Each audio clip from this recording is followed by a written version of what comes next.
Bienvenue à tous pour cette première conférence 2026 de Sujet de pointe. Donc, c'est moi, Audrey Maheu, qui prend la relève pour les séminaires de l'hiver. Donc, Karine s'occupe de la session d'automne. Moi, je fais la session d'hiver. C'est moi qui ai fait la programmation pour cet hiver. Aujourd'hui, on a le plaisir d'accueillir parmi nous Jean-François Houille, qui est biologiste et qui travaille dans la sphère des parcs nationaux depuis 1999. C'est le responsable du service de la conservation et de l'éducation du Parc national de Plaisance et il assume présentement le rôle de directeur intérimaire du parc.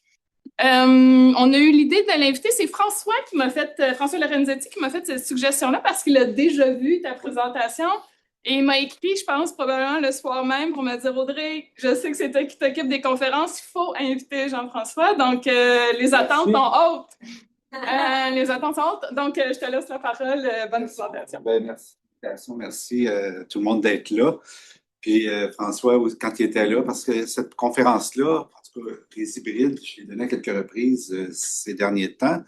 Puis je dis à chaque fois que quand j'ai commencé à travailler, ça fait plus de 30 ans que je travaille dans la sphère des parcs nationaux. Quand j'ai commencé comme biologiste à travailler à la conservation de ceux-ci, jamais j'aurais pensé un jour parler de mon travail qui touche l'histoire, de faire une conférence qui parle de mon travail sur la recherche en histoire et de sa mise en valeur. Là, c'est pour vous dire que les parcs nationaux, la vie dans les parcs, ça peut être assez diversifié. Fait que ça vous tente de... Tantôt, vous poserez des questions là-dessus, là, mais le champ est large. Donc, je vais vous raconter un peu l'histoire, comment c'est venu dans mon travail, puis où on en est rendu dans la mise en valeur. Le programme est ambitieux, fait que je vais commencer le sprint. Donc, puis je ne peux pas commencer sans parler, c'est là que je pointe, la CEPAC. C'est quoi cette bébite-là? Parce que peut-être que vous allez travailler, je sais que Francis a travaillé à la CEPAC. C'est Francis, ton nom? Vincent, excuse. Elle a travaillé à la CEPAC, mais c'est une bébite que vous allez côtoyer certainement un jour dans le cadre de votre travail. Donc, la CEPAC, au départ, ça n'avait pas grand-chose à voir avec les aires protégées. Ça a été... non, je paye sur le pointeur. Ça a été créé dans les années 80 pour gérer des établissements touristiques. C'était le Mont-Saint-Anne à l'époque. Puis, il s'est greffé à ça des établissements de camping des Voltigeurs, le Jet du Mont-Albert. Il y a ici en Outaouais, je vous en parle parce qu'en plus, on a les trois types en Outaouais, exceptionnellement. On a le centre touristique du Lac-Simon. Donc, quelques années plus tard, 3-4 ans après, en 88, on a greffé les réserves fauniques. Dans les vieilles réserves, on utilise encore le vocable parc. Donc, d'où la confusion souvent avec les parcs nationaux, parcs. Donc, réserves fauniques, ce ne sont pas des aires protégées. Les réserves fauniques, c'est des magnifiques territoires dont moi, je suis un fervent utilisateur, mais il y a de la récolte forestière, il y a de la chasse. Donc, les ressources sont exploitées. Et ici, on a Papineau-Labelle et la Vérandrie. Il y en a 16 au Québec. Et c'est greffé à la grande famille de la CEPAC qui les a protégés en 1999. Le Parc national de Plaisance, lui, est arrivé c'est une ancienne réserve faunique qui est devenue Parc national en 2002, pas longtemps avec l'arrivée de la CEPAC. Donc, voilà, c'est important parce que on dit même plus réserve, centre touristique, parc, on dit des CEPAC. Les gens sont allés à CEPAC Papineau-Labelle, puis là, on a le droit de chasser. On arrive à CEPAC Plaisance, puis le droit... branchez-vous, il faut connaître les différentes vocations. Donc, le Parc national de Plaisance, situé au cœur de la rivière des Outaouais, entre le quai de Papineauville et le quai de Sursault. C'est pas mal comme ça qu'on l'a toujours présenté, fait que les gens de la place comprennent. Vous voyez, on est dans l'eau. C'est une magnifique archipel avec une petite île au bout, qui a un volet historique intéressant. Je vais vous en glisser un mot tantôt. Donc, pourquoi ça a été créé, pourquoi on a décidé de l'amener à un statut de parc national? Ben, on voulait préserver dans l'extrême ouest, ça fait partie des basses-terres du Saint-Laurent, un échantillon représentatif des basses-terres, puis de préserver à notre latitude des grandes superficies de protéger, c'est rare. En Outaouais, en terre privée, surtout, c'est très, très rare. Donc, mais en particulier, c'est milieu humide. Donc, vous avez vu, on est dans l'eau, 75% presque de la superficie du parc, c'est de l'eau, les milieux humides. Donc, il y a à peu près 5 km² de milieu non inondable sur 28 km² de superficie du parc. C'est assez restreint pour les aménagements aussi. Donc, important corridor de migration, un des 5 importants corridors qu'on a dans l'Est du Canada. Ben, les oiseaux atterrissent en grand nombre au parc à l'automne et au printemps surtout. Et ben, vous allez voir, on a un patrimoine aussi historique qui s'est greffé, important qu'on découvre de plus en plus. Donc, quelques faits saillants. Vous connaissez peut-être un peu le parc, là. On a 260 espèces d'oiseaux répertoriées jusqu'à maintenant. Chaque année, on a des birders qui viennent, qui sont capables de voir ou entendre en 24 heures 100 espèces quand même. C'est un parc qui est un hotspot de l'ontologie. Donc, on est rendu à 800 espèces de plantes répertoriées sur le territoire du parc. 40 espèces d'arbres grâce à l'équipe de François à un moment donné qui a envoyé des techniciens. Fait qu'on est 40 espèces. C'est un petit territoire qui est très, très riche. Et ben, j'ai dit, on va prendre un groupe au hasard parce que je peux parler de la faune en général, mais juste les libellules, on est à 70 espèces. Ça, c'est récent.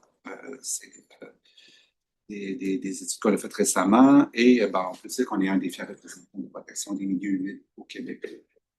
Et c'est pour ça que vous allez voir des infrastructures vraiment adaptées à la découverte des milieux humides pour les marais avec la zizanie, marécage forestier avec le marais au rubanier qui sont concentrés. On a impacté un secteur où les gens peuvent voir tous les types de milieux humides qu'on retrouve en général au Québec, le type, même des milieux humides artificiels comme le marais Perra avec notre tour Perra. Fait que on fait beaucoup d'acquisitions de connaissances, c'est le nerf de la guerre. Donc, avec l'université, avec les SFOR, avec des partenaires et nous-mêmes, on travaille surtout en acquisition sur le milieu naturel, mais il y avait un volet histoire qu'on connaissait déjà. Quand on est arrivé en 2002 avec le guide, le plan directeur, il y avait un volet histoire. Qu'est-ce qu'on savait?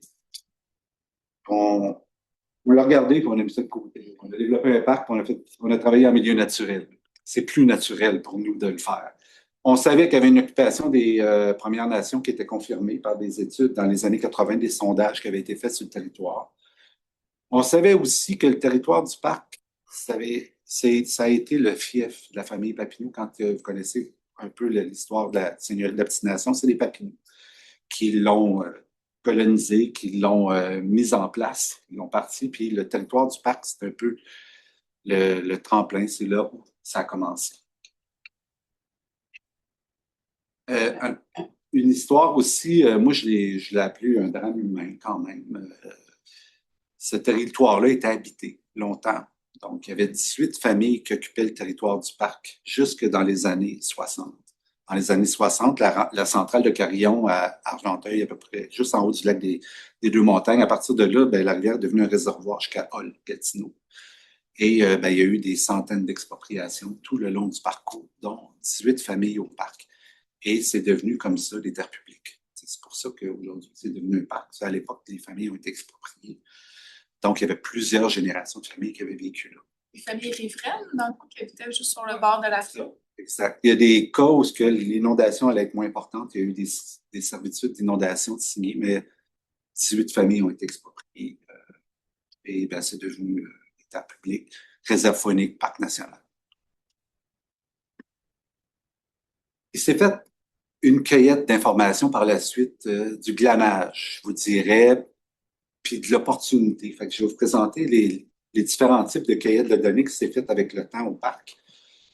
Évidemment, la tradition orale avec les gens du milieu. Ces familles-là qui ont été expropriées avaient une histoire aussi à raconter.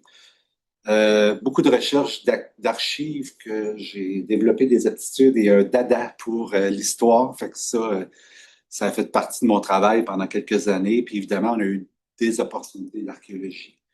Vraiment des poupes qui ont popé comme ça. Puis on a fait un petit bout avec de l'archéologie pour aller un peu plus loin au niveau préhistorique, mais aussi au niveau historique. Donc, la tradition orale, là, c'est vraiment par intérêt personnel pour essayer de comprendre cette histoire-là que les gens ont vécue dans le milieu, que j'ai commencé à m'intéresser. Puis, en même temps, il y a plein de choses. Un territoire modelé par l'homme, on voit des traces, des canaux, des champs en friche ça pousse plus, des solages. Je cherchais des réponses à certaines questions. Fait que j'ai entrepris un travail c'est moi dans mon jeune temps, au début du parc, de rencontrer, je m'étais donné comme objectif de rencontrer les 18 familles qui ont été expropriées, puis de rétablir le pont, parce que quand on est arrivé, Nous, on était Hydro-Québec, le gouvernement, puis on était tous en même temps, puis on sentait le drame puis la rancœur que les gens avaient encore. Fait que j'ai essayé de rencontrer, il y a des familles que j'ai pu rencontrer en 2010 seulement, qui refusaient de me rencontrer. Ça a été difficile, mais on établit des beaux ponts ensemble. Fait que j'ai rencontré un paquet de familles et presque toutes. Puis je les ai toutes interviewées, enregistrées. Certaines que, bon, j'avais pas d'enregistreuse. À l'époque, on n'avait pas d'iPhone. Fait que de temps en temps, j'avais pas ma petite enregistreuse. Fait que j'ai pris beaucoup de notes. Et ce qui m'a donné 12 heures d'enregistrement. Puis tout ça est mis sous forme de verbatim aussi pour faciliter après ça le référencement. Mais ce qui est merveilleux, c'est que j'ai récolté près de 300 photos aussi qui racontent cette histoire-là. Et cette histoire-là, puis des anecdotes, puis des choses qui nous aident à comprendre l'histoire de ce territoire-là qui est vraiment incroyable. Et on a pris ça, puis je mettais ça dans mon tiroir, dans un petit tiroir. Fait que c'est resté comme ça pendant quelques années à dormir. Mais quand j'ai fait la présentation aux gens, François a cité, en fait, ce que je voulais expliquer aux gens du milieu, c'est que je voulais les rassurer que tout au long de notre mandat de protection du patrimoine, ben, on n'a pas oublié l'histoire. Puis peut-être qu'on n'a pas fait de mise en valeur encore, mais on a réussi à préserver un grand pan de mur de leur histoire. Pour toujours avec toutes les photos que vous avez sont toutes annotées, sont identifiées. Donc, on a un fonds d'archives au parc. Fait qu'au début, l'histoire, ce qu'on a fait avec ça, on a nommé des bâtiments, des sites en l'honneur des gens qui ont vécu. Pavillon Ménard, Pont-Legault, Pont-Blais, le marais Tursault est devenu le marais Perra. Donc, ça a été notre contribution au début. On ne savait pas trop ce qu'on s'en allait avec l'histoire. Puis, l'exposition, ça, c'est mon premier bébé, l'exposition du parc qui a rendu l'âme avec la pandémie, qui a été le QG de la pandémie de la COVID. Là. Fait que, il y avait un bel album qu'on a encore à côté de l'accueil là, qui rend hommage à ces familles-là. On a pu mettre à tous les emplacements parce que les familles qui ont vécu, puis j'ai pu remonter des fois jusqu'à 3 générations. On prend la famille Ménard au pavillon Ménard. Je les ai rencontrés. Elle, je l'ai rencontrée, puis son mari est décédé, mais j'ai pu remonter ceux qui étaient là avant. Donc, j'ai une partie de l'histoire avant eux. Et même son père aussi, qui était là de 1909 à 1918. J'ai pu remonter plusieurs générations comme ça, puis avec plusieurs photos. Puis j'ai mis la main sur probablement la plus vieille photo ce qui a été prise sur la petite presqu'île, qui date autour de 1910. Fait que, ça nous a permis de faire l'histoire comme ça, puis on a mis ça dans le petit tiroir de mon bureau. En 2007, il y a eu une opportunité. Première opportunité, c'est la MRC nous demande de tracer une partie de la route verte pour qu'elle passe dans le parc. Fait que moi, mon travail, c'est d'aller tracer, d'aller vérifier le corridor. Puis avec mon œil de biologiste, ben, je regarde la terre, tu sais, puis je regarde les cartes, je regarde si ça va toucher plus les plantes, la faune, la flore. Puis je contourne, puis je dis on va passer là. Puis à un moment donné, je suis tombé sur des éléments que j'avais pas. Si on passe une piste, il faut que j'aie des réponses. Qu'est-ce que c'est ça? Des drôles de structures. Puis je savais que c'était un secteur qui n'avait pas été colonisé, qui n'avait pas eu personne qui avait vécu là. Donc, puis des tas de pierres un peu partout. Puis je me souviens, un jour, j'étais assis avec un des ingénieurs qui travaillait à la route verte. Puis on se demandait, c'est quoi ça? C'était pas des.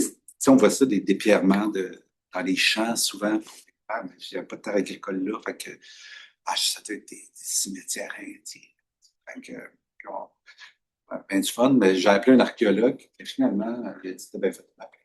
Fait que la piste cyclable, elle passait plus là.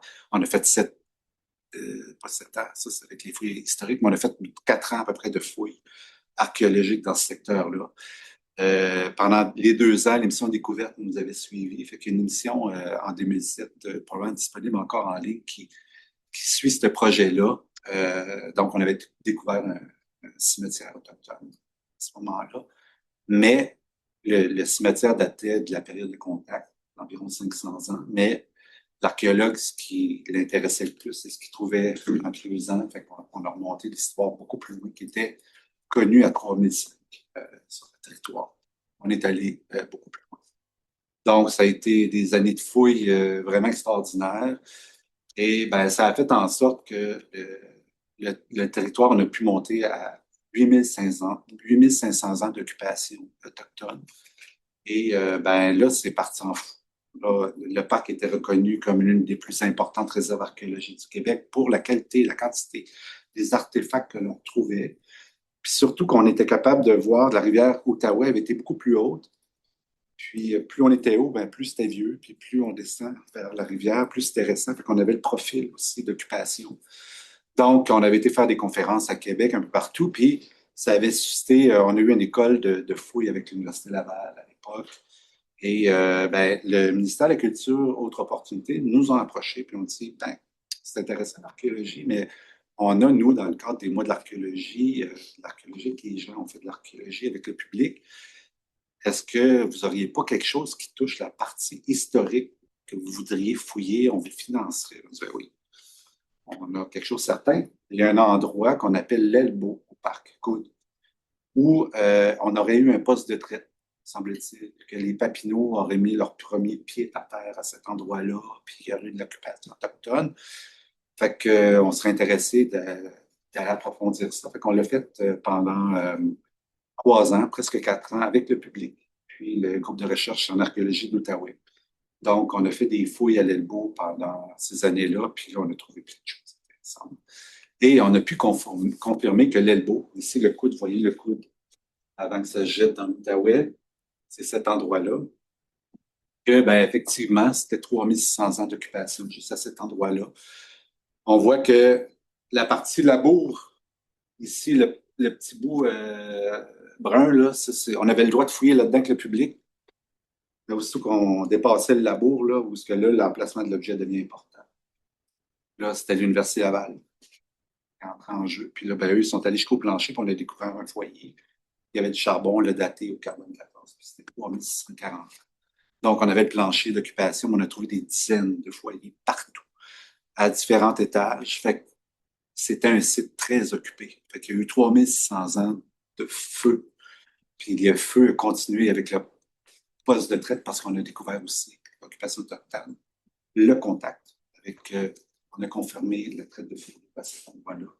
Donc, beaucoup de matériel comme ici, on a des perles de verre, matériel d'échange, des seaux de marchandises avec le logo Maquet, qui était le principal fournisseur de marchandises pour les postes de traite dans ces années-là. Pierre à fusil française, donc on avait aussi trouvé le contact. Et le berceau, le pied-à-terre des Papineaux, ce qu'on appelait à l'époque la maison de la Petite Nation, qui a été aussi trouvé sur le site. Donc, l'Elbow, c'est notre, ça souvent, là, c'est notre hotspot. Il y a l'hotspot d'ornithologie, mais on a un hotspot aussi en archéologie au parc pour l'histoire célèbre. Mise en valeur maintenant. Fait que là, la mise en valeur, on met ça dans des tiroirs, puis dans des classeurs, puis ça n'avait pas été fait. Je me dirais que c'était pas c'est plus facile la mise en valeur du milieu naturel dans les aires protégées. C'est pas un réflexe nécessairement d'aller dans le milieu naturel, même si c'était. Je voulais aller là, mais j'attendais le momentum, l'opportunité, et des coûts reliés à ça, puis on avait des enjeux en conservation aussi pour la mise en valeur du milieu naturel. Le momentum s'est présenté l'année dernière, c'était le 350e anniversaire de la Seigneurie de la Petite Nation. Premier momentum. Deuxième momentum, c'est qu'on a un projet d'intégration, un projet d'agrandissement qui va intégrer des chutes du Moulin, qu'on appelle aussi des chutes de plaisance. Donc, c'est un ancien village industriel qu'a fondé, disons, avec un moulin, les Papineaux. Donc, l'histoire des Papineaux recoupe ici. Donc, on n'aura pas le choix de parler d'histoire dans le concept d'aménagement. Fait que, on a dit, ben là, il faut partir des projets en histoire. Fait que c'était plus facile comme ça. Donc, 3 grandes étapes, je vous dirais, pour d'ici 2030 de mise en valeur. Circuit historique pour ce qu'on sait déjà, pour les éléments naturels, les éléments patrimoniaux qu'on voit le plus au parc. Une première phase. Deuxième phase, évidemment, on est là-dedans. Là. Mise en valeur des chutes du Moulin qui va passer par l'histoire de l'ancien village. Et mise en valeur de l'Elbow comme le cœur de l'histoire du parc. Donc, on a commencé avec le circuit historique. Circuit historique, vous ne le présenterez pas, ça pourrait faire l'objet d'une présentation. Il est en place présentement, il a été mis en place au mois de novembre. Si ça vous tente d'aller le voir, plus cet été, parce qu'il y a de la neige, des endroits qu'on peut accéder juste à vélo. Donc, on va vous présenter un peu les stations, là, quelques-unes, pas tous. Donc, il y en a 6 au départ, il y en a une qu'on ne fera pas parce qu'il y a des travaux sur un pont présentement au parc, puis on ne peut pas le faire. Mais la première, c'est notre accueil à Tursault, la maison Galipo. Elle a toute une histoire. C'est une ancienne auberge que les frères Wright ont fait construire. Les Wright, c'est ceux qui ont fondé Hull, Gatineau. Donc, c'était une halte importante sur l'Outaouais. Elle a été construite en 1835-1850. C'est notre accueil principal du secteur de Tursault présentement. Donc, on va raconter l'histoire. D'ailleurs, on raconte, là, elle est installée, la station, l'histoire de cette maison. L'autre station, c'est notre histoire d'amour avec Canard Illimité. Canard Illimité, en 73, quand c'est devenu des terres publiques. En 73, Canard Illimité a fait son premier aménagement au Québec en faisant le marais Perra, le marais qu'on met au parc. Donc, il a commencé ses premières armes en Outaouais, donc la tour met en valeur ce marais-là. On raconte le marais Perra, comment ça a commencé, et tous les aménagements, parce que pas juste celui-là que ensuite, on se déplace à un endroit. Ça, c'est une citation que j'aime bien. C'est que là, on est dans le milieu d'un champ, au milieu de nulle part, puis il va y avoir un poteau, puis des panneaux. Cet endroit-là, en fait, c'est la ligne entre la seigneurie et le canton de Lochaber. C'est quand on est sur la piste cyclable à cet endroit-là, on est au point le plus à l'ouest du régime seigneurial québécois. Ça ne peut pas être le plus à l'ouest que ça. Ça aurait pu être la frontière du Haut et du Bas-Canada. On avait choisi à l'époque la rivière Gatineau parce que c'est quelque chose de géographiquement plus intense, plus clair, mais là, on est vraiment à la frontière des seigneuries du Québec, à cet endroit-là. On voit qu'on est à la pointe de Tarte ici. Donc, c'est au milieu de nulle part. Puis on va avoir une pancarte avec Seigneurie de l'Obstination, Lochaber, bienvenue. Et le panneau, on a choisi cet endroit-là pour expliquer les différents statuts du parc, puis l'expropriation, tout expliquer ces trucs-là. Ça aussi, ça pourrait faire l'objet de ça. Je suis parti en fou. Le Black Bay Dog Club, les gens me parlaient de ça, les gens de la place. C'est un club sélect qu'il y a eu sur le territoire du parc. On me parlait qu'il était commencé dans les années 40-50, mais là, moi, j'ai découvert, je suis remonté avec des photos jusqu'en 1892. C'est une superbe histoire, mais j'ai retenu pour Monsieur, Madame, tout le monde 2 anecdotes qu'on va expliquer. L'affaire Gouzenko. L'affaire Gouzenko, c'est ça qui est parti, la fameuse guerre froide entre l'Occident et la Russie. Donc, les espions russes, c'est celui qui a parti ça, c'était le colonel Zabotine à l'ambassade de l'URSS, à l'époque, à Ottawa. Puis, il était venu chasser avec l'ambassadeur russe. Il était venu chasser avec les autres qui étaient membres du truc d'espionnage. Fait que, on a retrouvé le guestbook. Le guestbook, ça a servi de pièce à conviction là, quand il y a eu la grande enquête là, dans les années 60 sur l'affaire Gouzenko. Elle a permis de faire correspondre les écritures des personnes qui sous faux nom avec les vraies personnes. Fait qu'il y a une petite anecdote qu'on raconte là, vraiment intéressante. Puis, le 14 octobre 57, on sait tout ce qui s'est passé. Non, non. C'est la reine, la jeune reine, tout le monde tripait sa reine. Elle est venue, pour la première fois, un monarque allait ouvrir la session parlementaire. C'était tout un événement. Puis je pense que le prince Philippe il a fait un deal avec sa femme. Il a dit, je vais t'accompagner au Canada, mais je vais aller à la chasse au canard. Fait qu'il est venu à 2 reprises au Black Bay Club. Puis il y a des belles histoires là-dessus. Fait qu'on va le raconter un peu, l'évoquer. Une des histoires, c'est que le président, lui, il n'était pas là la première fois. La deuxième fois, il a acheté du champagne pour acquérir le prince Philippe.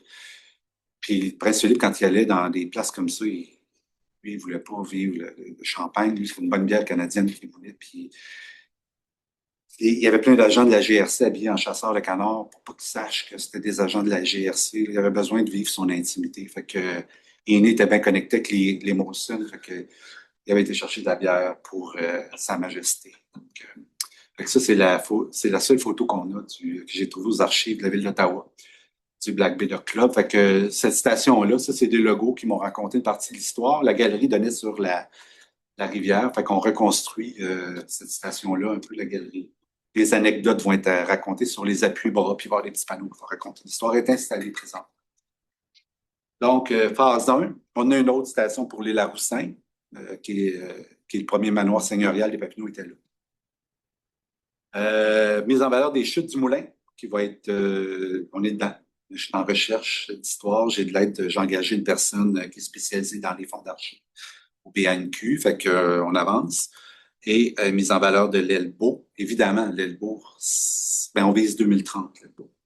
On a trop de pince à la planche pour commencer, mais l'Elbeau, lui, grosso modo, on va mettre en valeur ces points-là qu'on a vus. Mais on va aller plus loin. Ça va être toute l'histoire du parc qui va être racontée là. Je pense que ça va être une place où on.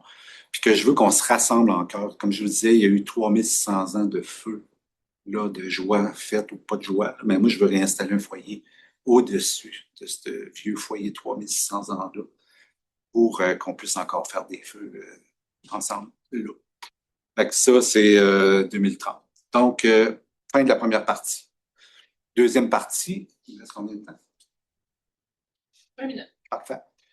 Donc, parce que vous connaissez toutes les chutes de Plaisance, pas mal, oui. Fait que, ben, c'est ça, je me suis dit, ça va les intéresser. Fait que l'idée, au départ, je voulais faire cette partie-là que je vous ai présentée en 1 heure, mais je l'ai shrinké en 20 minutes pour vous présenter le concept d'aménagement qu'on a présenté au public au mois de décembre cette année c'était une des premières étapes. Est-ce que vous êtes d'accord avec le concept où on s'en va? Ça ne veut pas dire que c'est exactement comme ça que ça va se terminer, mais on s'en va là. Donc, vous allez voir un peu comment on cogite un plan d'aménagement aussi.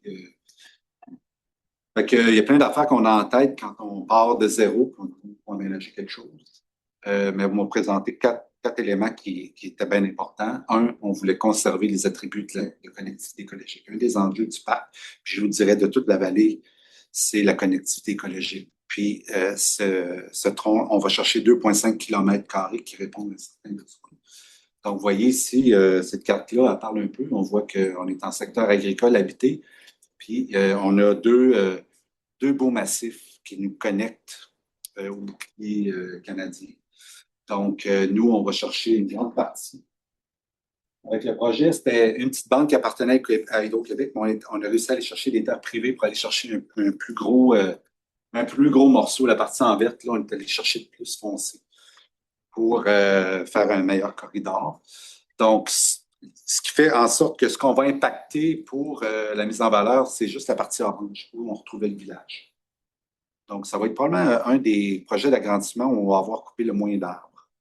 On essaie vraiment d'utiliser ce qui est déjà en place pour garder le reste en zone de préservation. Puis évidemment, l'autre chose qu'on garde en tête, c'est de maintenir la beauté du paysage. Fait que vous ne verrez pas de zipline, de tyrolienne, d'arbre en arbre. On essaie de garder la naturalité de ces magnifiques chutes-là. On a un enjeu de capacité d'accueil, donc on va travailler aussi à améliorer ça.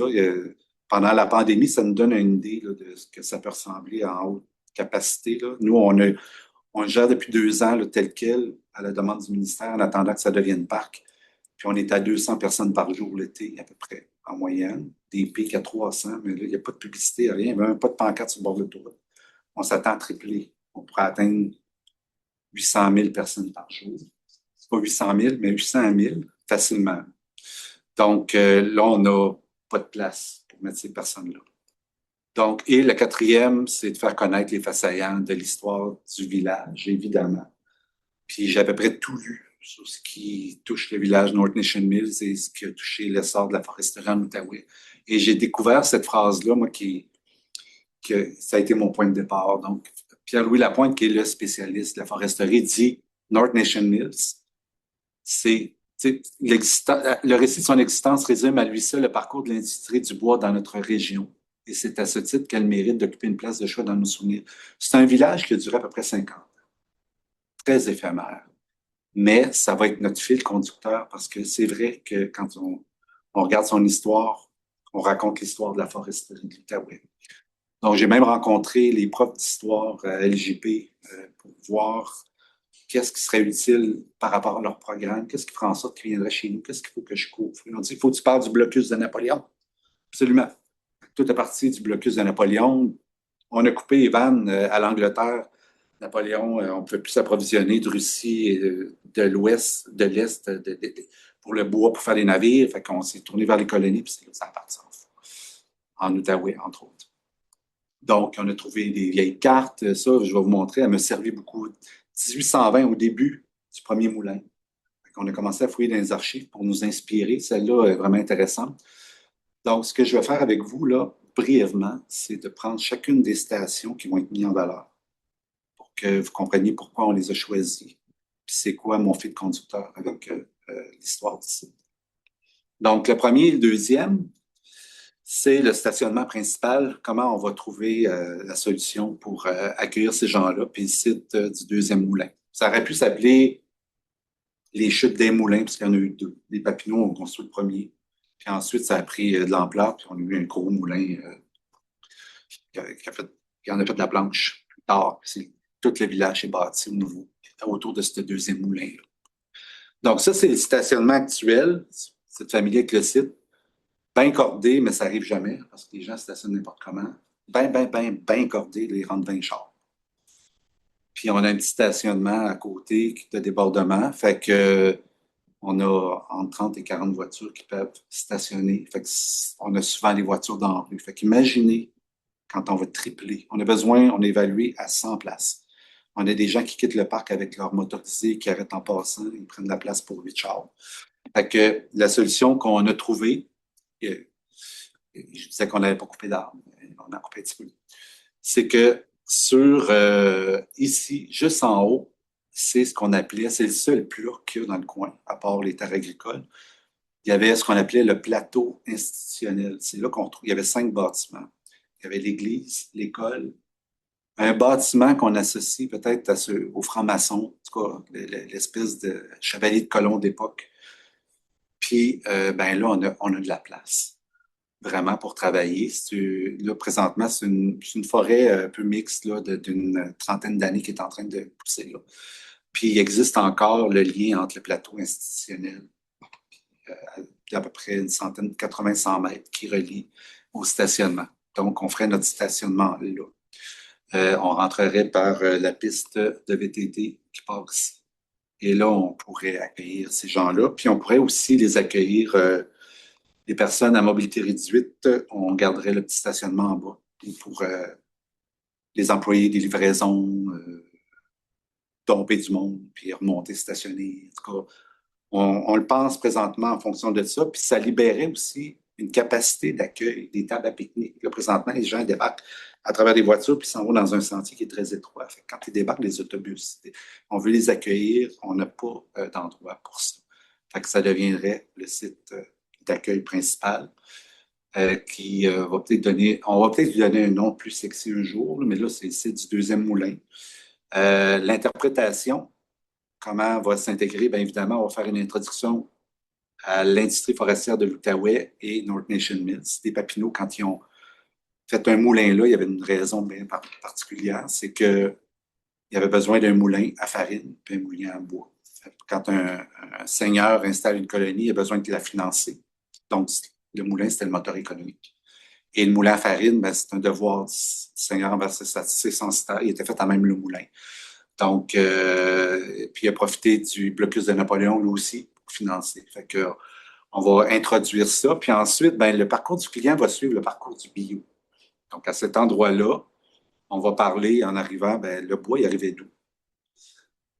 Puis, au début, ben, c'était une digue pour retenir le bois puis l'orienter. C'est devenu un pont avec des portes, qui était une digue-pont. On va raconter l'histoire des ponts qu'il y a eu là, un peu d'interprétation sur place. Et évidemment, le moulin, c'est la seule photo qu'on a de celui-ci, qui a été un moulin qui roulait beaucoup, comme on dit, roulait à plante. Et on continue notre parcours. Là, j'arrive à un site qui s'appelle le site de l'écurie. C'est le seul site où il y a eu des fouilles qu'on a gardées. Nous, on est arrivés là, puis il est entretenu. puis il y avait un petit panneau d'interprétation. Fait que lui sort du parcours du bio, puis c'est là que j'ai pensé traiter plus de la vie au village.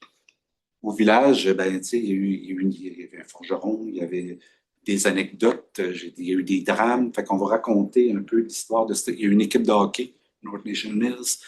Donc, on va raconter cet endroit-là, l'histoire du village, des gens qui vivaient là, la démographie, tout ça. On continue notre parcours du bio. On arrive à un endroit, moi, qui est mon préféré, c'est le site de la Glissière. Quand on fait descendre du bois, ben, il y a des manœuvres. Si on veut pas que ton bois qui est équarri, là, qui est bien carré, beau, prêt à être parti pour construire des navires en Angleterre, tu veux pas qu'il se fasse culbuter dans les chutes. Il va tout s'abîmer et il va se faire des embarques. Donc, à l'époque, on avait construit une glissière qui faisait près de 300 mètres de long. Elle sortait, elle partait du deuxième moulin, puis elle prenait le sentier. Elle descendait jusqu'à là où le courant se termine. Comme ça, on préservait notre beau bois équarri. Fait qu'à cet endroit-là, dans le parcours du bio, on va traiter de ça. En fait, on va traiter des manœuvres d'orientation de bois. Il y en a eu plusieurs types. La glissière en a une, mais plus tard, quand le moulin a fermé vers 1902, on a continué à descendre du bois non équarri, mais de la pitoune pour les moulins à papier. Et ben là, il y a eu, bon, vous voyez ici, c'est un bon endroit pour parler de ça parce qu'on a des chutes qui commencent. Fait que, on les entend bien, puis ici, on a une belle vue qu'on va élaguer la vue, puis le plateau va être ici. Donc, vous voyez un peu comment ça va être. On va avoir une vue. Puis là, vous voyez, j'ai trouvé une vieille photo de 1926 où on voit qu'il y avait une manœuvre de bois ici, une estacade pour les pitounes. Ça, c'était le bois de pitoune. Fait que dans le fond, on va pouvoir mettre en valeur l'emplacement, pourquoi on faisait ça. Toutes les pitounes étaient orientées vers le canal ici pour éviter de faire des embarques puis être obligé d'envoyer des gens là au péril de leur vie pour défaire ça. Donc, puis là, ben, cet été, c'était particulier. J'ai fait une petite trouvaille. J'étais allé avec le drone parce que l'eau était très, très basse. Et ben, j'ai pu voir, j'étais allé voir où ce qu'il y avait on s'en dit là, l'estacade était faite comment. Donc, ben, j'ai pu voir apparaître l'estacade, effectivement. Fait que j'ai vu que c'était des caissons de bois, en fait. On se demandait si c'était. Ben, là, on va pouvoir montrer aussi comment c'était orienté de façon plus précise. Et je veux faire l'annonce de la prochaine station à cet endroit-là. Je veux améliorer la vue sur le canal. Vous voyez, ça, c'est la photo que je vous ai montrée au début, là, la carte. On transpose là, par-dessus, je l'ai mis à l'envers. C'était le site sur le petit canal ici du premier moulin des Papineaux. C'est là que ça, c'était écrit dessus Old Sawmill. Donc, c'est là que les Papineaux avaient leur premier moulin. C'est là qu'on va faire une vue.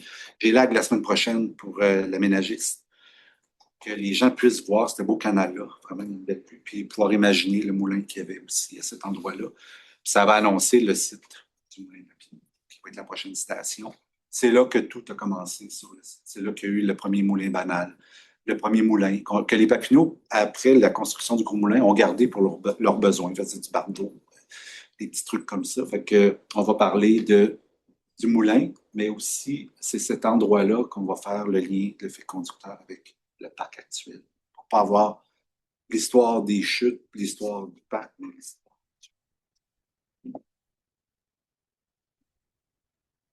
Fait que ça, c'est le site, vous connaissez. Fait qu'il va, ça va être, si tu veux pique-niquer au parc, dans le secteur des chutes, ben, tu vas avoir l'aire de pique-nique du deuxième moulin puis l'aire de pique-nique des Papineaux. Ça va être les deux aires de pique-nique. 6, ben, le belvédère principal, c'est la seule modification qu'on a fait jusqu'à maintenant. Je disais qu'on le gérait tel quel, mais lui est en fin de vie, fait qu'on l'a changé. On avait avant un escalier qui partait de là, qui descendait, puis tu avais un grand plateau. On trouvait ça dommage. Les personnes en mobilité réduite descendre l'escalier, c'était pas évident, surtout qu'elles avaient besoin d'amour. Et ben, quand tu étais sur le plateau, tu avais juste ceux en avant qui voyaient, puis les gens en arrière, on disait, mais tu qu'est-ce qu'on fait? Là, les gens attendent qu'ils se tassent, puis ils vont voir. Fait que ce qu'on a travaillé avec les architectes, c'est ce concept-là qui permet aux gens en mobilité de réduire, de ne pas avoir à descendre l'escalier, puis on a une super belle vue sur la chute. Puis ceux qui veulent aller s'asseoir ou profiter plus proche, ben, tout le monde en ayant une estrade comme ça, ben, tout le monde a accès à la vue. On trouvait le concept bien intéressant. C'est le nouveau qu'on peut voir ici, là, On a vraiment une belle vue. Puis le canal qu'on voit ici. Ça, c'est le point de vue, c'est juste un petit point de vue qu'on veut améliorer. On trouve qu'il est plus beau que l'autre encore. Fait qu'on va là, il est monopolisé par une table. Là, on veut lui donner accès à tous avec une petite estrade, quelque chose. Là, on rêve. On rêve. Là, on est présentement une étude de faisabilité, c'est de traverser de l'autre côté pour faire vivre la chute, vivre une autre expérience avec la chute. Donc, c'est l'endroit le plus étroit. On l'a marché avec des ingénieurs, puis là, on attend, entre autres, comment ça va coûter. Mais ça serait un beau projet qui amènerait les gens. Ça, c'est la vue qu'on aurait à peu près du pont. Je suis allé à hauteur à peu près avec le drone. Puis ça nous amènerait directement de l'autre côté. Et là, la vue, bah, ça, c'est le genre d'infra que ça va prendre pour se rendre là. Parce qu'on ne veut pas faire de remplissage. Fait que c'est très rocailleux. Fait que ça serait un réseau de passerelles et d'escaliers. Et ça c'est la vue qu'on a du point de vue rendu. Puis l'autre expérience, c'est que là, on sent la chute. Là, on est arrosé par la chute aussi. Fait que là, on touche une autre expérience. Fait que à suivre. Puis là, ben, c'est la dernière station, c'est la Chaudière, où le bois, je vous disais que le bois, à un moment donné, il faut qu'il arrive à quelque part pour qu'on le laisse tomber dans l'eau tranquille. La chute est terminée, il n'y a plus de danger pour notre beau bois d'œuvre. C'est ce qu'on appelait la Chaudière. L'eau est rendue calme. Alors, cet endroit-là, présentement, par cause bio, on voit l'arrivée de la. Ça, je l'aime bien. Celle-là aussi, c'est la glissière qui arrive dans la Chaudière, là, après son parcours de 1200 pieds. Et ben, présentement, l'accès qu'on a, c'est via un escalier qui a été construit pas tout à fait dans les règles de l'art. Au printemps, elle est sous l'eau. Puis, ça avait été fait à l'époque avec un ponceau de drainage juste à côté qui est tout en train de manger le sentier. Au printemps, l'eau coule fort. Fait que l'accès est à revoir. Puis même le point de vue, moi, j'aimerais ça avoir plus un point de vue où on voit la même vue que l'arrivée de la glissière. Et puis là, ben, j'avais la question de ce trou d'eau-là, avec beaucoup de courant, on soupçonnait, j'ai rencontré le ministère, c'est probablement une frayère. Donc, tout l'été, ils ont fait la pêche électrique, puis ils ont fait des inventaires pour valider quelle espèce frayait là au printemps. Puis ils l'ont confirmé. On attend les résultats d'ADN puis d'œufs de poisson. C'est encore dans des laboratoires. Pas chez vous, par hasard. Fait que j'ai hâte de voir les résultats, mais on confirme déjà que le doré frais là. C'est la seule rivière là, d'eau courante à Fort-Débit dans le coin, dans à peu près 10 km. Tu as la Lielle, puis tu n'as pas grand-chose. Fait que des potentiels de frayeur de cette ampleur-là, il n'y en a pas des tonnes. Puis moi, je soupçonnais au départ, le projet est parti parce que je soupçonnais que l'esturgeon jaune frayait peut-être là aussi, vu que lui, il fraye dans pas beaucoup d'eau rapide. Et ben, ces conditions-là, il n'y en a pas partout dans la région. Puis il y a des mentions d'esturgeon jaune, un poisson de profondeur dans la rivière de la Petite Nation. Fait que je me suis dit, qui fraye là. Fait qu'on attend les résultats, mais toujours est-il que c'est une frayère. D'autant plus de trouver une solution qui est soutenable pour le secteur. Mais on veut quand même donner un accès. Donc, fait que est-ce que ce sera une station à une autre place avec un escalier amovible au printemps pendant la froid? C'est encore à penser. Donc, arrivé du bois dans la chaudière et son départ pour les grandes villes, ben, en fait, vous voyez, une fois que la chaudière est là, ben, on commençait à rassembler le bois à l'époque du bois carré. On appelait ça des cages. On rassemblait ça. Écoutez, c'était immense. Ils faisaient des petites cages, puis une fois rendu à l'embouchure de la Petite Nation, là, ils assemblaient les petites cages ensemble. C'était d'immenses radeaux de plusieurs dizaines de mètres. On construisait une cabane là-dessus. Il y avait un cuisinier, il y avait toute une équipe. Et on partait, souvent on pouvait assembler des cages qui arrivaient d'Ottawa avec celles de la Petite Nation. Puis on partait pour Québec. Donc c'était tout un périple. Fait que ça, il y a plein d'histoires. On ne racontera pas toute l'histoire des cageux, mais il y a quand même une grosse étape là, dans l'histoire, dans notre histoire à raconter qui va toucher ça.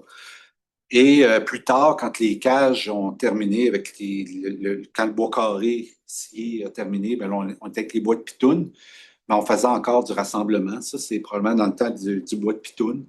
Et ben, ça partait vers les grandes villes avec des bateaux comme ça. On assemblait ça avec des chaînes et des billots. Et on amenait ça dans les moulins en Ontario.